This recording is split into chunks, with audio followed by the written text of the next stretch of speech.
the goal with this activity is to really work the legs. Here's what you're gonna do. You're gonna need one kettlebell and you'll need a box. You're gonna be right in front of the box. Get the one kettlebell in the rack position, so I'm just gonna let it relax in the shelf that my elbow's making. Thumb is about at the side of the sternum. Your opposite arm's gonna reach forward like this. So at the start, what I would do is I would take a breath of air in, exhale, reach forward without crunching. I'm getting a little bit of turn just like that. I'm gonna hold this reach, and then I'm gonna squat. Unlock the knees, you wanna inhale, sit back, exhale, come on up. Should feel the quads, glutes, hammies working. Just like that. Make sure you keep that reach.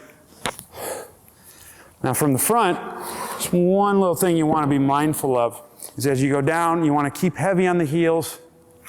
Make sure the knees stay centered. Here, pushing the knees forward, going right down to the box, back up. And that's how it's done. Give it a shot.